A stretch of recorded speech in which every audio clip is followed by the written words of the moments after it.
Shivdi नावाशिवा bridge बांधलाय आणि आता तो चालू होणार आहे आणि तो चालू होण्याच्या आधी टोलचं वेळापत्रक आलंय। हे टोलचं वेळापत्रक सामान्य लोकांनी पाहिलं ना तर सामान्य माणूस म्हणेल की हा टोल आमच्या जो सगळा काही ब्रिज बांधलाय हा आमच्यासाठी बांधलाच नाही। 12,500 रुपयाचा मासिक पास आहे। 12,500 रुपये, 12,500 रुपये, 40-50 हजार रुपये पगार घेणारा माणूस जर नवी मुंबईतून जर त्याला मुंबईमध्ये नोकरी करण्यासाठी जर तो जातच असेल, मी म्हणतो रोज जात असेल गाडी घेऊन, त्या माणसाला 12,500 रुपयाचा पास परवडेल का?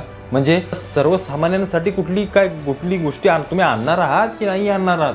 कारण 12,500चा जर पास एखाद्या सामान्य माणसाला काढायचं झालं तर 10-12 हजारामध्ये त्याची महिन्याची गाडी दिवसभर रात्र दिवस चालत असेल, सगळं पेट्रोल याचा सगळा खर्च तेवढा असेल, तेवढा खर्च त्याने टोलसाठी द्यायचा। मग आम्हाला हे आमचे इकडचे जे 2 रस्ते तेच आपले बरे आहेत आणि हा जर कोणासाठी बांधला असेल या राज्य शासनाने किंवा शासनाने याचा त्यांनीच कधीतरी विचार करावा का फक्त जर याच्यावर मोठीच लोक जाणार असतील तर सर्वसामान्यांनी या सगळ्या गोष्टीचा गाजावाजा करण्यात काही अर्थ नाही।